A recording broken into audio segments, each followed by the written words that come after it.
Sharing a voice can change everything. So AT&T wants everyone to give their voice to loved ones this holiday season. Because the convo is a chance to say something you'll hear forever. AT&T, connecting changes everything. Hi, listeners. I hope that you are all feeling as energized as we are this beautiful week. Since we, the California voters, have passed Prop 50, and of course, all the way in New York, the New York voters have elected Zohran Mamdani. We know that we all needed these wins across the country, and we hope that it is a sign of more to come. All right, today on the pod, we're speaking with Jess Morales Rocketto, Executive Director of Maremoto, which is an organization that builds a world where Latinos take charge of our lives through unified power in politics, media, and culture. As you'll hear, Jess is a powerhouse and co-founder of groups that you all have heard of, like Poderistas, Supermajority, and Families Belong Together. She's also the co-owner and founder of Latino Media Network, an audio-focused media company for Latinos with one of the largest capital raises for a Latina-owned startup in history. Before we speak to Jess, Delsy and I talk about how we would each spend a perfect Sunday in LA. Let's get started.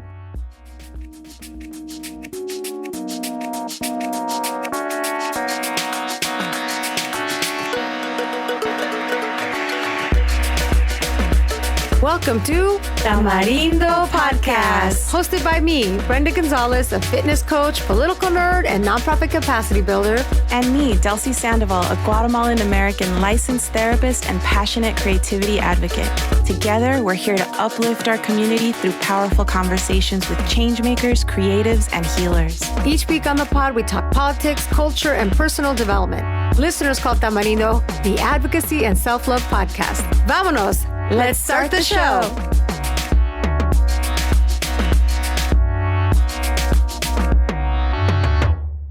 All right. We're back for another episode of Tamarindo. Delsy, ¿qué pasa? How are you? I'm doing good. I'm feeling kind of reinvigorated after so much fun over the weekend. It was Halloween. It was Dia de los Muertos. There was so much going on. The city was alive with festivities, and I'm feeling kind of rejuvenated from that. ¿Y tú? Yes, of course. And the Dodgers winning the World Series again. Of course. Brought a lot of energy. Yes, I had such an incredible weekend for sure for Halloween. There was, of course, the day of Halloween, which we just did Frogtown. It was kind of cute because they decorated all really nice and some of the places we like to go to, like Spoke. And then, of course, on the other time we celebrated was Saturday. There was some friends of ours had a surrealist themed Halloween, and that was the real celebration. And that was so much fun. That was like party until the sun come up type of fun. And so Sunday was recovery, and it was great. Well, I thought we could jump right in. I know we talked a little bit about what it's been like to look at LA like you're not going to come back ever again, which is what I've been doing. I mean, I'll come back, but it's been a way that I've been romanticizing Los Angeles. So I thought it would be fun for this episode to borrow something that I've seen the LA Times do. They have celebrities describe their perfect Sunday in LA. And I thought it would be kind of fun if we each were able to share what our perfect Sunday in LA would look like. What do you think? Yes. And let me tell you, I did some thinking around this topic when you sent me the initial article, which I love. I love this topic. And it was hard. I was like, what kind of day do I want, right? What do I want? A family day, a day with my son, a day for me? Do I want something that is realistic that I could achieve in a day? Or is it like a magical LA where you could jump from one part of town to another with no traffic? I know the traffic was a major consideration. Yes. And so then I was like, do I want to go with the coolest parts of LA, the best parts of LA, or do I go with a more realistic, like let people into my life kind of vibe? And so that's what I did. I went with more, what do I really do with, and what's close to my house that I could actually accomplish in a day. And so it may not be, the places that I would label the coolest, best parts of LA, but it's more so like, what does a realistic, nice, happy Sunday look like for me? And so that's what I went with. I think that's perfect. It kind of gets us a little bit of a glimpse into your world. So do you want to go first or would you like me to go first? Whatever feels good. I want to hear yours. Okay. Go on that. Yeah, similar to you, I was like, oh, well, if it's the perfect day, there's no traffic. Let's assume there's no traffic. Although the day that I planned out is possible for me because I do wake up really early. I do feel like, and I tend to pack a lot in. So this might be an actual possible Sunday for me. So I would wake up really early. And I think I would go to Philippe's. Not only is it like a staple and like a go-to place, of course, but it opens early. They're open at 6 a.m. So I would get there early to get some pancakes, probably some extra crispy bacon, because that's like my jam. I love pancakes and extra crispy bacon. And then, because it's the perfect day, traffic is light, I would go clear across LA to go hike in Malibu. There's plenty of places. I really haven't looked into whether this specific place is all right. I know there was fire, so maybe I should double check if this place is open, but I think it could be. There's a really nice hike called Escondido Falls that you hike in Malibu, and it takes maybe a couple of hours. And at the end, there are these waterfalls. And I think I remember seeing somebody get engaged one of the times that I was there. So it's a lovely place. But the main reason that I picked this hike, first of all, it's very realistic that a perfect Sunday for me would start with a hike. The reason I picked this one, though, is because one of my favorite things to do if I'm ever all the way out there is visit this truck. It's called Puro Limon. It is a tiny little truck that you get to. It's like between Malibu and the valley. And it is a Peruvian ceviche truck. And it probably the best ceviche I've ever had. I think Mexico does amazing food, but when it comes to ceviche, Peruvians definitely take the prize. Oh, yeah. So this is my main motivation for picking this place is so that we could all stop at Puro Limon in this fantasy day. And then by then I would probably drive all the way back home to Lincoln Heights, and I'd have to take a little break because by this point we've done a lot. One of my favorite things to do right now is to watch the Great British Baking Show. I love this show. There's a new episode every Friday, and I usually realize it like a couple days after. I'm like, oh yeah, there's a new episode. So maybe I would take a little break and watch an episode of the Great British Bake Show. And I love this show because all the contestants are so positive. It's not like your typical American food competition show. In fact, one time we were watching the Great British Baking Show and then we're watching an American one, and it's just like, it's so horrendous, the difference. Because in the British one, the bakers kind of support one another. They're very proud of each other. It is not cutthroat. It is not like capitalist. We must win, yeah. There's only one prize and I must have it, American vibe. It's beautiful. They all cry at the end when somebody leaves the show. And it's just easy on the eyes. Like it's super saturated colors. And it's inside a tent, but you know that they're outside. So you could see the greenery of like a garden. I just love that show. So it really kind of just makes me relax and makes me feel really good and gives me the energy to go on to the rest of my day. So what I would do after that is I would go to Vinavore, which I think it's Vinavore or Vinavore. I don't know how it's pronounced. There's a couple of them, but there's one in Highland Park and there's one in Silver Lake. So I'd probably go to the Highland Park one.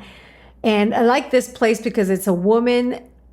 I believe it's women owned, but I must be because all of the wines that they sell there are from women winemakers and all natural wine. So this is like a place where I would love to pick up some wine. So I'd pick up a couple of bottles of wine and then I would go to this restaurant that I've already gone to 3 times in the last 6 months. Or like maybe the last 6 weeks, if I'm really honest. This is like my new favorite go-to restaurant right now. It's called the Hummingbird. Back to ceviche. Back to Peruvian food. I just realized that both the restaurants I put in here are Peruvian. This is a Peruvian and Japanese fusion restaurant. And they have an omakase, which, chef's choice. They have a $60, $75, and $100. I've done the $60 one twice, and it's more than enough food.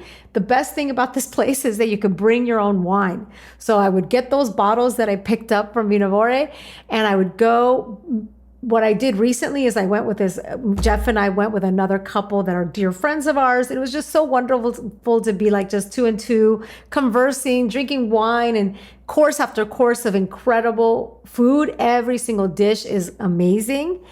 And then, because again, I'm crazy, I get up early, I pack a lot in, I would probably end it with some dancing. And there are a couple places you could dance on a Sunday night. One is Sunday Sessions, which usually it's close to my house, and it's all vinyl, house music, DJs, Yes. awesome. Or if I'm being adventurous, I might go to LP Vinyl Bar, which is where Raul Campos often spins. This is one of his projects. He's got a couple business partners, but this is another great place if you want to just listen to some good records in a like not super, like you don't have to dress up or like stand in line. It's like just both places are casual and fun and guaranteed good music. So yeah, that would be my perfect Sunday in LA. God, assuming there's not a lot of traffic. I'm gonna I'm gonna listen back to this audio. I'm gonna write it down, and I'm gonna do your perfect Sunday. I'm literally gonna do it. You're gonna need another Sunday to recover. Well, interestingly enough, when I was writing mine, I was like, people are gonna think this is impossible to do all this in one Sunday, but actually, no, I get all this accomplished in one day. I don't know how we are go. But let me go. So I like to get up late. I like to sleep in and wake up and be slow and take my time. I sleep in till like 8:30 or 9. I'm not out of the house till like 9:30. And that's my favorite thing because I love to stay up late looking stuff up. And I walk over to Michelina, Los Angeles, which is a French cafe that's in the original farmers market. And lovely. That farmer's market, as you know, just the chatter that you hear, the clinking plates, the aroma of espresso, right? Just to put you there. And it's outdoors. People show up with their dogs. It's beautiful in the morning. And there's this little French cafe kind of counter that just has some stools that you can sit on. And I always get just their fresh granola with yogurt, with an almond croissant. It's so incredible. Sounds divine. Amazing cafecito, so good. And it's just one of these kind of old meets new kind of places. And the most beautiful thing is the way the sunlight hits the counter when you're sitting there. Que lindo. So then I would pick up my bike and I would take a bike ride.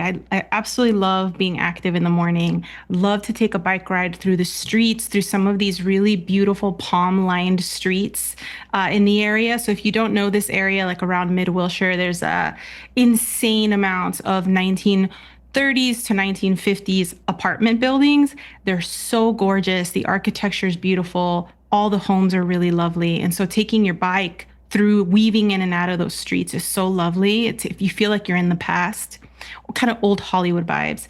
And I would ride my bike to the LACMA campus, which is my favorite place to go through urban lights and watch people taking pictures, artists sketching kind of thing, family strolling. And then may or may not go in one of the galleries, may or may not go in the Fanny's cafe that they have there. That's so cool. But I do know one thing that I don't skip when I go there. And that is outside of La Brea Tar Pits, Angel's Frutas. Okay, you heard it here first. This guy has the best fresh cut fruta ever. And he's there every single day. And every time I go, I always make sure to stop by his stand and get some fruta. I get a little bit of chile, pineapple, except none of the ¿cómo se dice? ¿Cómo se llama the white fruit? Jicama. Jicama. Mm-hmm. I don't like that. Other than jicama? that, no jicama. Other than that, piña and tajin. Man, that's good. So good. Watermelon is for me. So I get that, and then you're on your bike with your fruta, and it's time to ride your bike back to Pan Pacific Park for a picnic, which is my favorite thing to do. On the way, you pick up your bread, your fruit, your hummus, your sparkling waters, and I would go to the area where there's the poodle meetup. So there's a poodle meetup on Sundays. I'm talking 17 to 20 poodles that are just running around, chasing each other, having the time of their life, and then they're awkward, interactions with their owners because the owners have to talk to each other. It's fantastic. Fantastic to watch. There, I would like to meet other people, maybe some friends, maybe some family, sit around, catching up. talking sports, eating our hummus, and checking out the poodles. In the afternoon, if you head into your car and you make your way down to Little Ethiopia on Fairfax, you're going to hit some of these vintage treasure places. Next door, there's this thrift store called Helping Hands. They support local community programs when you buy from them. But what I like to do there is I like to go through the old boxes of vintage pictures. And sometimes when people have passed away, their families give the entire collection of the person's pictures. So you get to see their whole life, photographs from their childhood, their wedding, their graduations, all the way until their old age. Sometimes even their obituaries make it in that box. You get their whole life. So I sit there and look at all the photos, pictures of people playing basketball in Harlem in the 70s, all the things. And I pick 1 or 2 photos that really speak to me, and I buy those. And I take them home and I use them as bookmarks. AT&T believes hearing a voice can change everything. It's why we love a good podcast or say voicemails from loved ones, because we appreciate the sound of a familiar voice. And when I need to recharge, I call Delsy. When I want some comfort, I call my mom. AT&T wants everyone to share their voice over the holidays. So send a voice note, leave a voicemail, call someone, because the convo is a chance to say something they'll hear forever. Happy holidays from AT&T. Connecting changes everything. And I just kind of feel like I'm sharing in that person's life, which is, my favorite thing. After I do that, I would head over to the Culver City Stairs for the golden hour. Yes. Golden hour. Get up there. Either if I'm feeling like I can make it up the stairs, let's do it. If not, I'm going to drive up and people watch. It's my favorite place to watch people, especially people agonizing trying to go up these stairs. And there's some characters up there, and you get to see the most beautiful view of all of Los Angeles with a golden light just kind of dimming. It's the most perfect moment. And then on the way home on Highland, there's a señora selling these beautiful flowers in the middle divider. I usually pick up fresh flowers almost every week. I have a mantle that I decorate every week. And so I would take these home. I would fix my mantle. I would arrange the things that I bought at the antique store. And then it's time to chill. I'd sit, make maybe some food at home, right? Something easy. And then I would watch. Typically, I like to watch films from the 70s. I'm thinking Minnie and Moskowitz, Midnight Cowboy, Saturday Night Fever, this kind of like gritty vibe. I like to watch that with my cat curled up beside me. And then early to bed, fresh linens, fresh sheets, best day ever. Oh man, that sounds so divine. You live in such an amazing part of the city, and I love it. It's a place where when I was very little, I lived in Park La Brea. And then one of the first places that Jeff and I lived together was in Mid-City. And I just love it. It seems like so classic LA. Your perfect day sounds lovely. So folks, if you are from LA, you know that these places speak to you. And if you are not from LA, you've got some great suggestions of like must do. I would say Delsy's for sure. If I ever plan, like if someone's visiting from out of town, I try to do the farmer's market. That's just, to me, such a great place. And I love your idea of ending it with a sunset hike. Yes. Yeah. We get beautiful sunset hikes here in Los Angeles. And where you picked especially is such a great 360-degree view, because you could see the Hollywood sign, you could see downtown, but on a clear day, you could see the ocean. So yeah, I love. And what a cute idea of using old pictures as bookmarks. I think that's super cool. Yeah. Beautiful. Well, look, even just talking about these perfect days in LA, I have like a little bit of calming energy, and I love that. Beautiful. Oh, you're going to have to do your perfect day in Mexico City next time. Oh my God, yes. There's going to be too many. All right. So for today, I'm going to now tell you all about our guest. It's a little small conversation, mini chat. Today, we're going to interview Jess Morales Rocketto, who is the executive director and founder of a new organization called Maremoto. And we'll link this article in the show notes. They were just featured in the Rolling Stones. Maremoto is an organization dedicated to amplifying Latino stories and turning influence into impact. So this is great to be able to talk to Jess. We've been like longtime social media following each other. And now I get to talk to her. So she's a powerhouse in a community organizing powerhouse from Norwalk, California. She's worked on big campaigns, including President Obama, Vice President Kamala Harris, when Secretary Clinton ran. She's been involved in those sorts of campaigns, but also important issue campaigns like promoting the rights of domestic workers. So she's this incredible change maker, and we invited her to learn a little bit more about Maremoto. So let's hear from Jess now.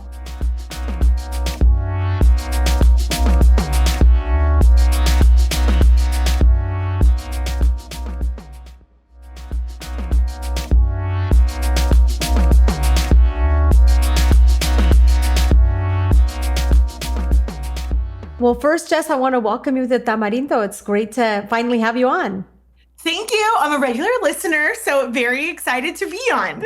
I love that. Okay, so for our listeners that may not know you, I would love for you to just briefly tell us a little bit about yourself and your journey to now being the executive director of Maremoto, which of course you're going to talk about a little bit after this.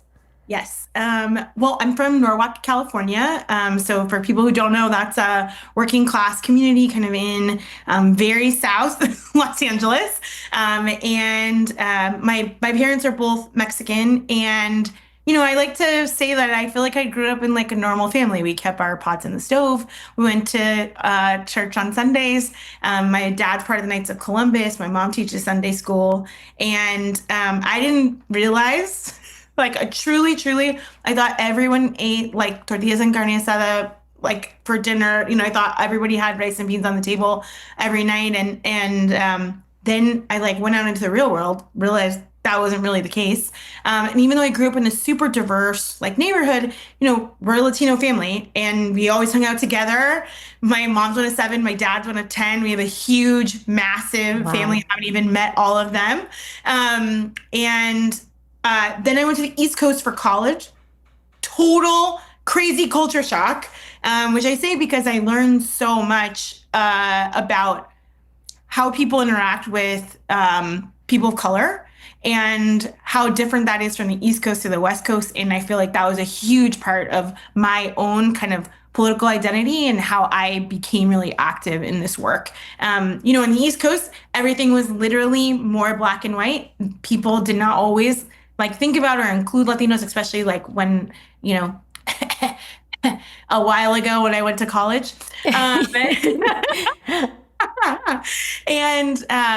But in my family, I had always known that I was going to be a community organizer and that I was going to be involved in politics and be part of that. We grew up really, really religious, very Catholic. And so I truly, truly thought that there were basically 2 options for me. It was to be in the clergy or to be a community organizer. And, I'm not really nun material and you're not allowed to be a priest. And so okay, community organizer it was. That's what people who went to college in my mind did. And so I really feel destined into this work and into working on behalf of my community. I've been now working as an organizer and in politics for 20 years. I've worked for people you've heard of Barack Obama and Hillary Clinton and Kamala Harris. But I've also done a lot of stuff that people haven't heard of that I'm really, really proud of, including working for domestic workers for many, many years to get better labor protections for domestic workers and have leaders who understand the incredible and essential work that they provide and are exploited around, frankly, to this day, which, of course, a huge part of that workforce is Latinas. And then also worked on behalf of union members in America for many, many years, trying to help people get organized into unions and understand why unions are important. And I'm really proud that I was always able to do kind of bilingual work there because I knew that we need the unions the most and are not always thought of as union members or union aligned, or that isn't necessarily a cultural part kind of what we do. But I had union members in my family. It was something that was really important. And then, of course, for many, many years doing work around immigration, especially around family separation. I'm really proud to be one of the people who led the charge around Families Belong Together in 2018 and ending family separation at the border, and really making sure that millions of people around the world raise their voices to say that that was really bad. And, you know, in this moment, I think about that work a lot because we are now called again to make sure that we're raising our voices and pushing it back against what's happening to our community and, you know, in the name of the United States government.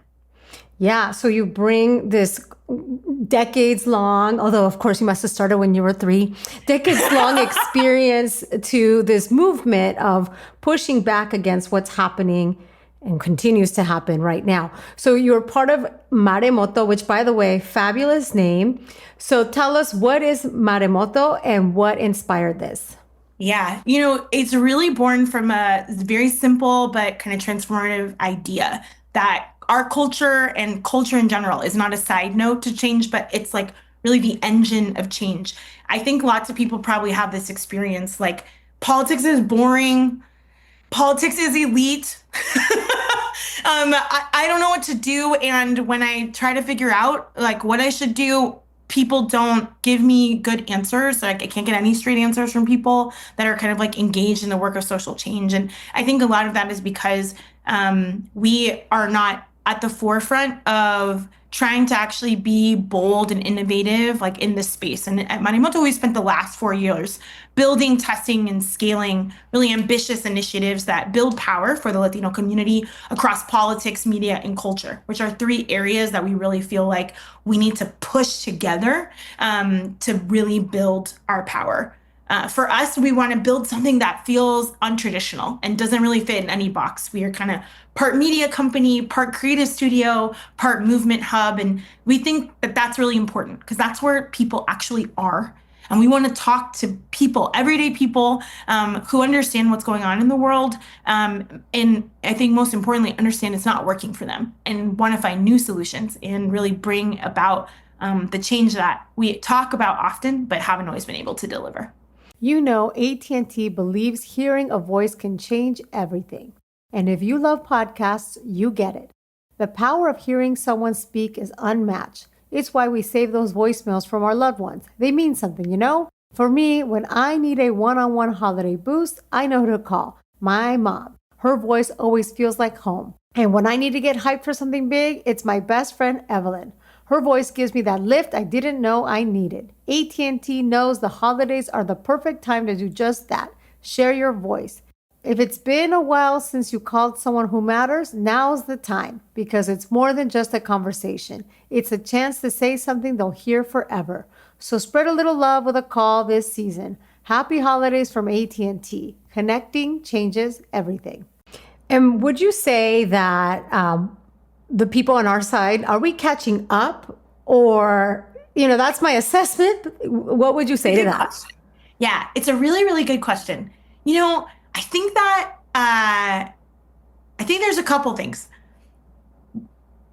The Latino community is so diverse. We're so different. And so I think who we're trying to talk to matters a lot. Are you trying to talk to people who recently arrived? If you're talking to recent arrivals, you know, someone who came from Venezuela, you know, in the last couple of years, we're catching up with them. We either haven't been talking to them or we haven't been talking to them in a way that like feels relevant. If you're talking about like 3rd, 4th generation Mexican Americans, I think actually what we really have to do is ignite like our hope and passion, which of course, like is built in, we're Latinos, is built inside of us. That's a part of our DNA. But I think that we are not motivated by what's going on in politics more broadly. And we're more likely, you know, to really sit out instead of join in or even like lead. I think for us at Maremoto, we really believe that this like kind of bold storytelling that we're doing, lifting up Latino artists and voices and leaders, and really trying to say to people who felt like we've been ignored or ideas have been distorted that like this is a place for you. And this is a place where not only you'll be able to find a home, but also where all the parts of you can really exist together. Mm-hmm. And I mean, yes, I think you're right that the speaking to Latinos has always been so complex because we are so. That's right. We're talking about different countries. We're talking about different political views. We're talking about different generations, different levels of how long we've been in the country. So yes, it's a very complex thing. But I would say even just in general, our side, meaning the left or the progressives, like it's been, or it feels, I get the sense that we are still catching up with how to cut through and speak directly to potential voters and protect, because someone else has cut through. we can't deny that that big chunk of our folks have that message is resonating with the message that we don't want is resonating with folks. So yeah. I think that's right. I mean, to me, I feel like part of our challenge is that we're not telling the whole story. Our story with our community is often told through a story of pain and struggle only. But you and I both know that, like, that's not who we are only. It's part of who we are, but I wouldn't even say it's the most important part of who we are. Like, actually, we are mothers, we are sisters, we are creators, we are innovators, we're, storytellers. I think most importantly, we're like dreamers. I really want to speak to that because I feel like what excites me is about what's possible. And in the community, we're standing at a crossroads right now of possibility and power. And at a time when we are so under attack, and I think regardless of how you voted or regardless of your political views, we are seeing that we are under attack because we are Latino, because, for some of us, we are brown skin, because for some of us, we are immigrants. I'm really hoping that is going to ignite where we are because the stakes really couldn't be higher, but that also gives us a chance to really be at a crossroads of saying we've had enough. We won't stand for people treating us like this. And we are the ones who actually have the solutions for how we move forward.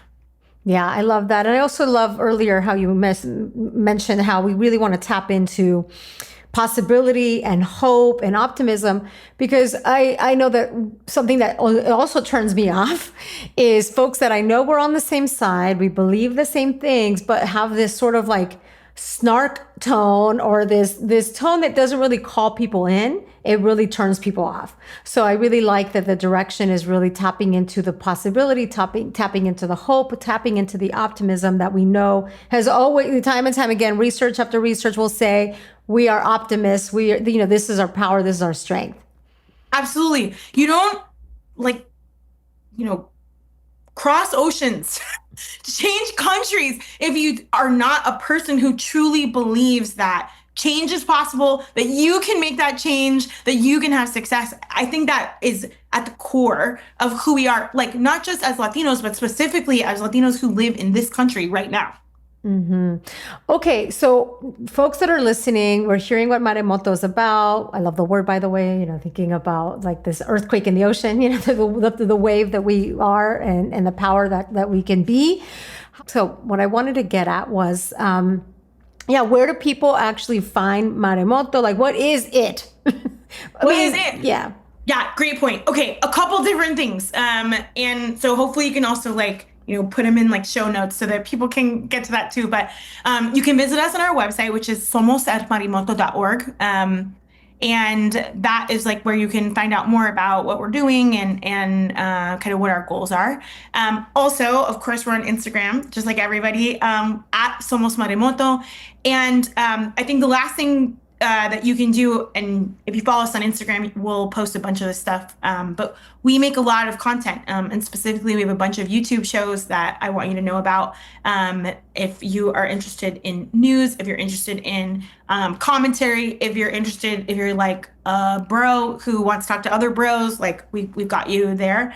And we're gonna have a number of different events and projects that we're working on in the coming days, including a program that is going to be like all over the country. So we just had, for instance, like an event in DC for Dia de los Muertos, which, you know, we want everyone to know about, but a bunch of different campaigns coming up and live and in-person events that hopefully people will want to be in attendance. Yeah, that all sounds fantastic.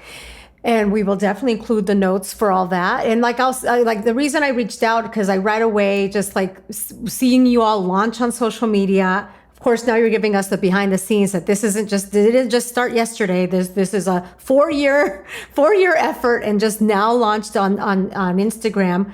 But I think it just called to me just the idea, you know, the wave, the name, the energy, the time, you know, right now more than ever, of course. Yes. So this is great that now this is a time for us all to plug in.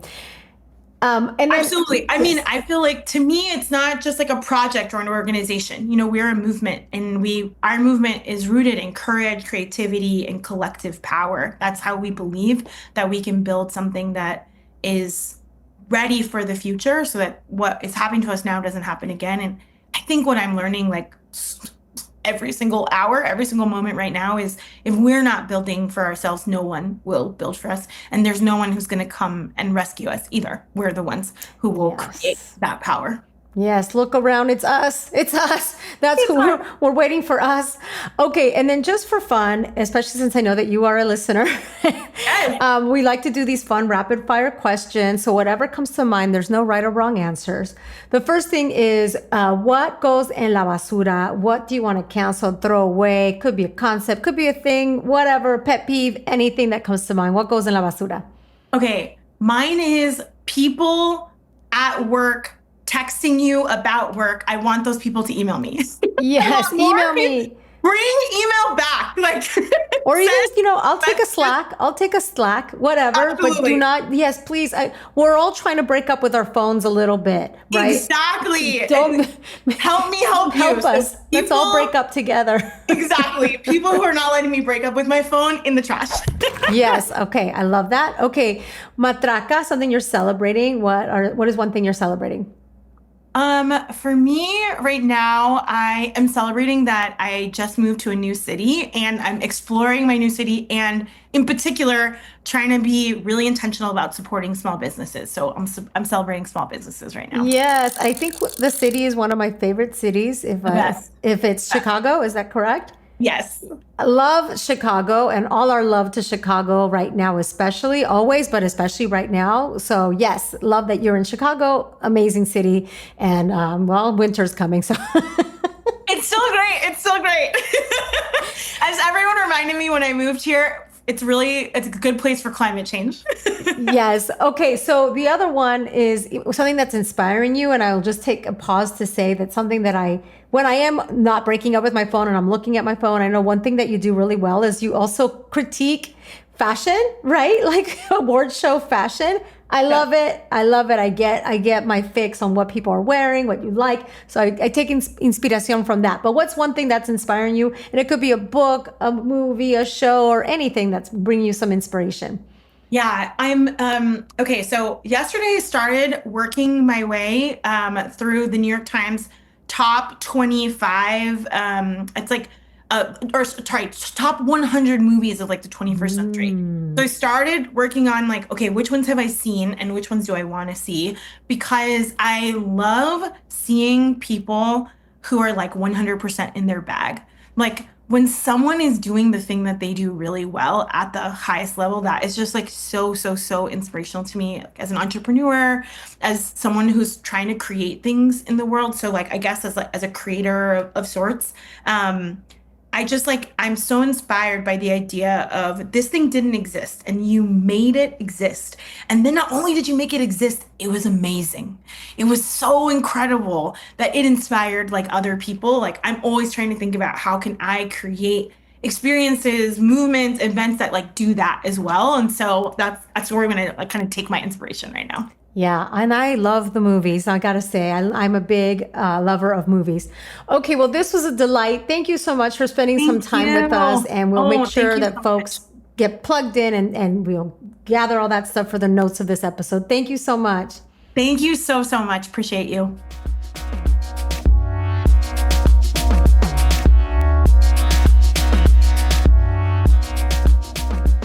awesome. That was super fun. We should do I'm more like, stuff like that sounds that. great. I want to go have that day. Okay. Cool. So then we'll just close it out with some rapid fire. Here we go. Okay, let's close out our conversation with our rapid fire questions. Let's go first. Delsy, I'll invite you to go first. What is your matraca getting? What is getting your matraca? The relationship and connection between Los Angeles and Tokyo gets my matraca today. Since the Dodgers won, nobody expected it to happen, and then it happened. Just seeing the footage from really all over Japan, but specifically Tokyo and Osaka and some of these bigger cities, just seeing the way that they had watch parties, everybody's excited about Yamamoto, Otani, right? Sasaki, everybody's watching, and they're just incredible connection and love for Los Angeles. I was in Tokyo 2 years ago, and I recall that it wasn't just a love of Los Angeles. It's also a very specific love of like Latino culture in Los Angeles. And it's so cool to see, and to feel this kinship with them. And so matracas, to everybody listening, maybe they're listening in Tokyo, we love you too. We love you too. Yeah, the love is mutual. I've been loving seeing that. And in fact, I think the MVP, he addressed people as buenas tardes. Yes. So I love that. I think that is beautiful. Okay, so my matraca in this, again, of course, matracas are always in a positive spirit, but I'm really excited because next week, several of the women that went to Encuentro #2, we're all getting together. It just worked out. It's so hard to get calendars to link up, but it's working out. A couple of folks that are even from out of town that are going to happen. Actually, that's sort of like what started it. Is one of the women from Texas is going to be in LA. She was going to meet with one of them, and then a bunch of us were like, I want to go. So now several of us are getting together, and I just think it's so beautiful. It's already been beautiful that this like WhatsApp group continues, and then just to see more of this continue. We're getting together in person. I'm very much looking forward to it. And then I'll just use this opportunity to let you all know we're already planning the next Encuentro. This is a gathering of women in Puebla. It is going to be incredible. It will, actually, I don't remember the dates right now, but I'll put them in the show notes. I just know I want to say it's April 30th through May 4th. I believe those are the dates. I think I'm right. Those are the correct dates. But in any case, email me, brenda@tamarindopodcast.com, if you are intrigued about this, if you want to know about this. We invite you. It's going to be wonderful. So that goes, my matraca is reuniting with these Encuentro women. Yay, I love that. Totally worth it if you're looking for something to do during that time, especially around Cinco de Mayo. It's going to be amazing. Yes. Okay, what goes in la basura for you? I just want to say, maybe I've done this before, but I can't tell you enough how trash it is to have a child in this country. I am having such a hard time. Let me tell you all, maternity leave benefits. And for those of you who are like, oh, benefits, listen, I paid into these benefits. I have worked for a long time, paid taxes into these benefits. These are my benefits. And I signed up for them. And I have not received anything from the state because they're saying, oh, we didn't receive this, actually. We didn't get that, actually. Your physician didn't do this, actually. And I'm running around town trying to get people to be responsible, to complete their portions, to send it in. Think about this. You have a newborn in your house. You're postpartum. You're just trying to get your bearings. You're trying to get your body back in order. You're trying to do what you can to survive, really. And I have to spend all this time tracking down people, calling places, dealing with bureaucracy to get 60% to 70% of my check. So what happened? I just didn't get my money. So what am I supposed to do about rent or this or that? I have to figure it out. And what if you don't have any safety nets? So every time I speak to someone about it, they say, well, we'll figure it out maybe 2 weeks. We'll figure it out maybe in a month. Meanwhile, you have all these added expenses with a new child. So it is really bizarre the way that this system works. And once you apply, you don't get paid for the time that the application takes to process. There's like a 7-day delay. So that's just something you forego. And you cannot apply until the actual day you stop working. So imagine if you stop working, I can go on and on, but essentially basura to the way that people, specifically parents, are treated in this country. God, what a nightmare. That sounds awful. That sounds so awful. And I'm so sorry you have to deal with that. Gosh, what a mess. Yeah. What a mess. Okay, my basura goes to, it's always the trash administration.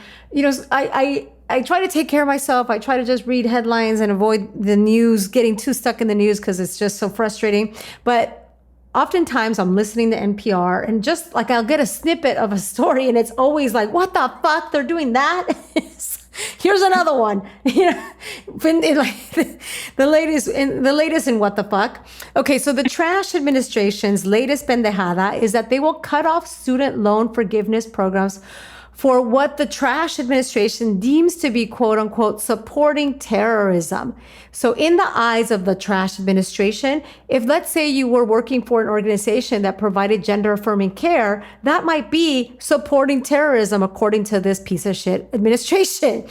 So in an Axios article that I'll link in the show notes, Aaron Ament, president of the Student Defense, says the trash administration, well, I call it trash. He didn't say that, but you know what I mean, is, quote, playing political football with the financial well-being of people who have dedicated their lives to public service. This is a program where it started actually started under a Republican president, a program that is supposed to give you loan forgiveness if you dedicate certain amount of years in public service. And now this piece of shit administration is pulling the rug from under people and saying, I just don't like the causes that you supported.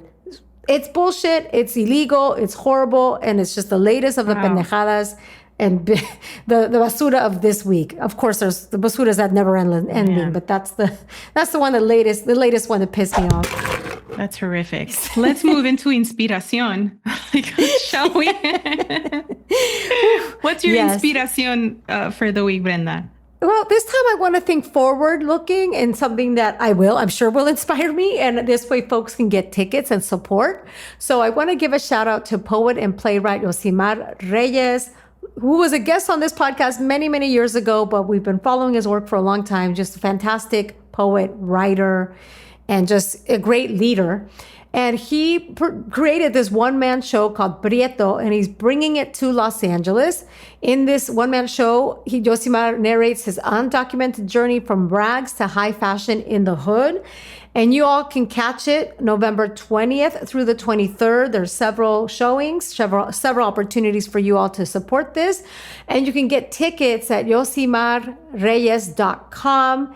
Just want to put those dates on your radar so that we could all go out and support this show. All right. Hey.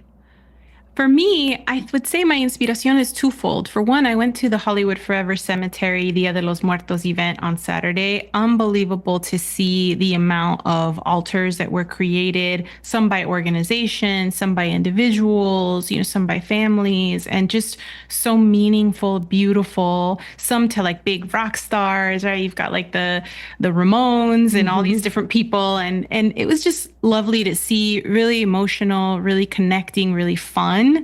And then I also like to just say that I started watching the Juan Gabriel documentary on Netflix. Oh. I don't know if anybody else has seen it. I've only watched half of like the first episode and I'm already beyond excited. You get to see Juarez in the 70s, what it was like, what it looked like. We get to see the famous Noa Noa, right?